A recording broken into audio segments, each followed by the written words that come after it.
السلام علیکم۔ Digital future اے آئی school میں ایک بار پھر خوش آمدید۔ ہم آپ سب سے درخواست کریں گے کہ ہمارے چینل کو سبسکرائب کریں، لائک کریں اور اپنے دوستوں کے ساتھ بھی شیئر کریں۔ یہ جناب ظہیر احمد میر کی کتاب اے آئی ایجنٹ میکرز پر مبنی ہماری گفتگو کی قسط نمبر 31 ہے۔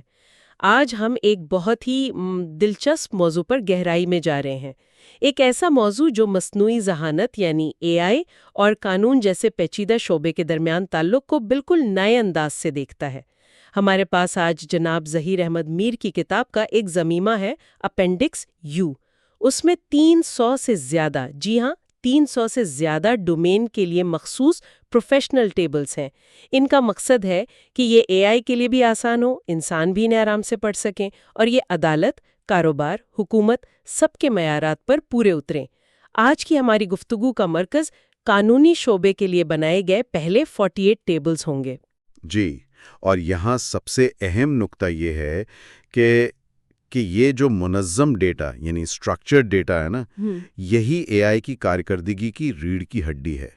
جب معلومات کو اس طرح کے معیاری ٹیبلز میں ڈالا جاتا ہے تو اے آئی ایجنٹ اسے صرف تیزی سے پروسیس نہیں کرتا، بلکہ وہ پیچیدہ قانونی معاملات کا بہت گہرائی میں جا کر تجزیہ بھی کر سکتا ہے۔ جی، یہ صرف معلومات ڈھونڈنا نہیں ہے، یہ اسے سمجھنے کا عمل ہے۔ ٹھیک ہے، تو آئیے اسے تھوڑا کھولتے ہیں۔ سب سے پہلے وہ ٹیبلز ہیں جنہیں ہم کسی بھی قانونی کیس کی بنیاد کہہ سکتے ہیں، ہے نا؟ یہ بنیادی معلومات کو منظم کرنے کے لیے بنائے گئے ہیں۔ جیسے مثال کے طور پر ٹیبل 1 کیس کا خلاصہ یعنی کیس سمری ٹیبل۔ یہ تو بہت سیدھا سادہ لگتا ہے، کیس کا عنوان، عدالت، جج، تاریخ اور نتیجہ۔ یہ تو کسی بھی کیس کا ایک فوری جائزہ ہے۔ جی، لیکن اس سادگی میں ہی اس کی طاقت ہے۔ اچھا، وہ کیسے؟ دیکھیں، اس کے بعد آتا ہے ٹیبل 2، حقائق کا ٹیبل، فیکٹس ٹیبل۔ اس میں ہر حقیقت کو اس کی تائید کرنے والے ثبوت کے ساتھ جوڑا جاتا ہے۔ اور پھر ٹیبل 6، کیس کی ٹائم لائن۔ یہ تاریخ، واقعہ اور ثبوت کو جوڑ کر ایک واضح کہانی بناتا ہے۔ تو یہ تینوں مل کر ایک طرح سے کیس کا خلاصہ بناتے ہیں؟ بالکل، اور یہاں دلچسپ بات یہ ہے کہ اے آئی کے لیے یہ صرف تنظیمی ٹولز نہیں ہیں، یہ ٹیبلز ایک کیس کا نالج گراف بناتے ہیں۔ Knowledge graph? یہ تھوڑا ٹیکنیکل لگ رہا ہے، اسے آسان الفاظ میں سمجھائیں گے؟ ہاں، یہ ایک طرح کا ذہنی نقشہ ہے۔ ایک اے آئی ایجنٹ فوری طور پر کیس کا نتیجہ دیکھ سکتا ہے، وہ واقعات کی ترتیب کو سمجھ سکتا ہے اور کسی بھی حقیقت کے پیچھے جو ثبوت ہے اس کی تصدیق کر سکتا ہے۔ یہی وہ چیز ہے جو اے آئی کو ایک محض کلرک سے بڑھ کر ایک ذہین معاون بنا دیتی ہے۔ وہ چیزوں کے درمیان تعلق کو سمجھنے لگتا ہے۔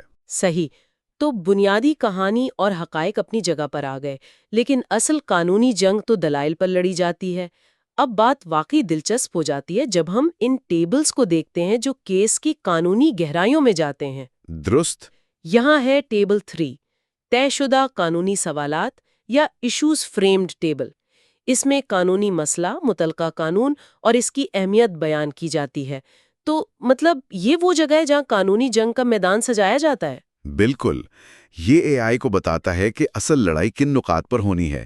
اس کے بغیر اے آئی کے لیے سب کچھ برابر اہمیت کا حامل ہو سکتا ہے۔ اور اسی سے جڑا ہوا ہے ٹیبل 4، فیصلہ کی بنیاد یعنی ریشیو ڈیسیڈنڈی ٹیبل۔ یہ کسی بھی فیصلے کے پیچھے کی جو قانونی منطق ہے اسے واضح کرتا ہے۔ اچھا۔ اور پھر آتا ہے ٹیبل 5، نظریوں کا موازنہ یعنی پریسیڈنٹ کمپیریزن ٹیبل۔ یہ موجودہ کیس کا موازنہ پچھلے عدالتی فیصلوں سے کرتا ہے تاکہ مماثلت اور سب سے اہم فرق کو واضح کیا جا سکے۔ یہ فرق والا نقطہ بہت اہم لگتا ہے۔ جی ہاں، اگر ہم اس سے بڑی تصویر میں دیکھیں تو یہ وہ مرحلہ ہے جہاں اے آئی ایک ذہین قانونی معاون کا کردار ادا کرتا ہے۔ ان ٹیبلز کی مدد سے اے آئی ایجنٹ نظیروں کا موازنہ کر سکتا ہے، بنیادی قانونی اصولوں کی نشاندہی کر سکتا ہے اور یہاں تک کہ دلائل کی تشکیل میں بھی مدد دے سکتا ہے۔ تو وہ یہ بتا سکتا ہے کہ اس دلیل کو فلاں نظیر سے تقویت ملتی ہے؟ اس سے بھی زیادہ، خاص طور پر وہ جو موازنے والے ٹیبل میں تضاد یعنی کنٹراسٹ کا کالم ہے نا، جی، وہ اے آئی کو کیس میں منفرد زاویے تلاش کرنے میں مدد دیتا ہے۔ وہ یہ بتا سکتا ہے کہ ہمارا کیس 90% تو پرانے کیس جیسا ہے، لیکن یہ جو 10% فرق ہے یہی فیصلہ کن ثابت ہو سکتا ہے۔ واہ، یہ تو حکمت عملی میں بھی مدد دینے والی بات ہو گئی۔ ٹھیک ہے، اب ان ٹیبلز پر بات کرتے ہیں جو ثبوتوں کے انتظام اور کیس کی کمزوریوں کو پکڑنے کے لیے بنے ہیں۔ یہ بھی بہت اہم حصہ ہے۔ ٹیبل 8 گواہوں کا خلاصہ یعنی وٹنس سمری ٹیبل کو دیکھتے ہیں۔ اس میں گواہ کا بیان، اس کی مطابقت اور خاص طور پر ایک کالم ہے تضادات یعنی کانٹرڈکشنز کا۔ یہ تو اے آئی کے لیے ایک بہت بڑا اشارہ ہوگا۔ بہت بڑا۔ اور پھر ایک پورا ٹیبل 12 تضادات کا ٹیبل ہی موجود ہے، کانٹرڈکشنز ٹیبل۔ یہ کسی بھی ذریعے سے آنے والے تضاد اور کیس پر اس کے اثرات کو ریکارڈ کرتا ہے۔ اسی طرح ٹیبل 23 ایویڈنس میٹرکس ہر ثبوت کو اس قانونی مسئلے سے جوڑتا ہے جس کی وہ تائید کرتا ہے۔ اب دیکھیں اس کی عملی اہمیت کیا ہے۔ ایک انسان کے لیے یعنی ایک وکیل یا اس کی ٹیم کے لیے سینکڑوں یا ہزاروں صفحات کی دستاویزات میں سے چھوٹے چھوٹے تضادات کو تلاش کرنا یہ بہت وقت طلب اور مشکل کام ہے۔ اکثر چیزیں نظر سے چھوٹ جاتی ہیں۔ ایک اے آئی ان ٹیبلز کا استعمال کرتے ہوئے یہ کام منظم طریقے سے اور سیکنڈوں میں کر سکتا ہے۔ وہ ایک نقشہ بنا سکتا ہے کہ کون سا ثبوت کس دلیل کی حمایت کرتا ہے، اور اگر کوئی بھی متضاد معلومات ہے چاہے وہ کتنی ہی چھپی ہوئی کیوں نہ ہو اسے فوراً نمایاں کر دے گا۔ یہ مقدمے کی تیاری میں ایک بہت بڑا فائدہ ہے۔ یعنی یہ آپ کو کیس شروع ہونے سے پہلے ہی بتا سکتا ہے کہ آپ کے کیس میں کہاں کہاں سوراخ ہیں۔ بالکل، یہ آپ کو مخالف وکیل کے سوالات کا پہلے سے اندازہ لگانے میں مدد دیتا ہے۔ اچھا، اب آخر میں کچھ ایسے ٹیبلز ہیں جو بہت ہی خاص قانونی شعبوں کے لیے بنائے گئے ہیں۔ یہ اس مجموعے کی گہرائی کو ظاہر کرتے ہیں نا؟ جی، یہ ڈومین کے لیے مخصوص ہونے والی بات ہے۔ مثال کے طور پر ٹیبل 16 رینٹ ڈیفالٹ کا ٹیبل، رینٹ ڈیفالٹ ٹیبل، یہ تو صاف ظاہر ہے کہ کرایہ داری کے قانون سے متعلق ہے۔ اور پھر ٹیبل 24 وقف نوٹیفیکیشن ٹیبل، یہ وقف املاک کے قانون سے متعلق ہے جو کہ ایک بہت ہی پیچیدہ شعبہ ہے۔ اور یہی ان ٹیمپلیٹس کی اصل طاقت ہے۔ ایک عام اے آئی کو کرایہ داری کے قانونوں یا وقف املاک کی باریکیوں کا کوئی علم نہیں ہوگا۔ اسے کیا معلوم وقف کیا ہوتا ہے؟ یہ ٹیبلز اے آئی کو وہ فریم ورک، وہ ڈھانچہ فراہم کرتے ہیں جس کی اسے ان مخصوص قانونی شعبوں میں مؤثر طریقے سے کام کرنے کے لیے ضرورت ہوتی ہے۔ اور پھر ایک اسٹریٹجک ٹول بھی ہے، ٹیبل 27 کیس کی مضبوطی کا جائزہ یعنی کیس اسٹرینتھ اسیسمنٹ ٹیبل۔ اس میں مختلف عوامل کی بنیاد پر کیس کی مضبوطی کو 1 سے 10 تک درجہ دیا جاتا ہے اور خطرات کا اندازہ لگایا جاتا ہے۔ یہ کیسے کام کرتا ہے؟ یہ ٹیبل خاص طور پر دلچسپ ہے۔ یہ ایک روایتی طور پر جو معیاری عمل ہے، مطلب جو وکیل اپنے تجربے کی بنیاد پر کرتا ہے، اس میں ایک مقداری عنصر یعنی کوانٹیٹیو ایلیمنٹ شامل کرتا ہے۔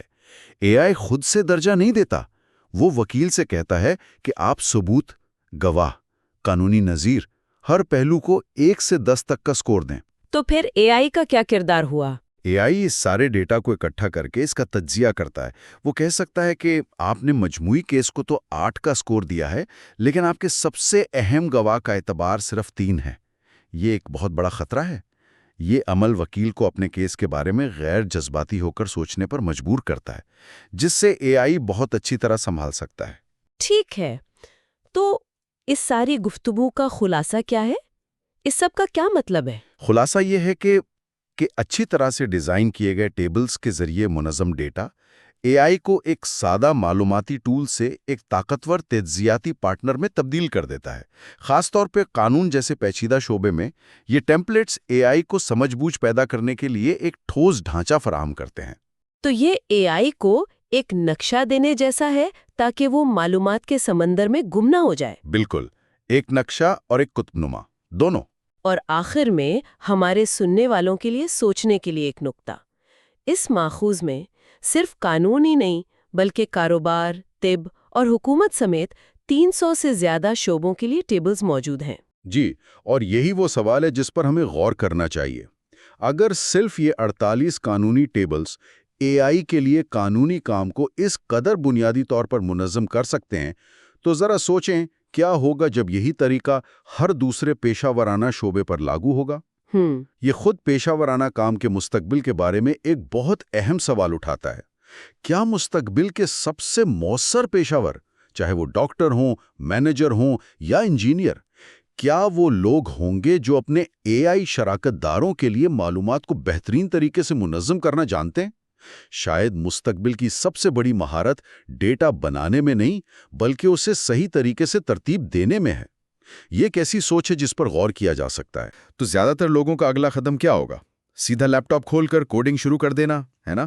لیکن آج ہمارے ہاتھ جناب ظہیر احمد میر کی کتاب اے آئی ایجنٹ میکرز کے کچھ حصے لگے ہیں، اور یہ کتاب کہتی ہے کہ وہ سیدھا پروڈکٹ بنانا شاید ناکامی کا سب سے تیز راستہ ہے۔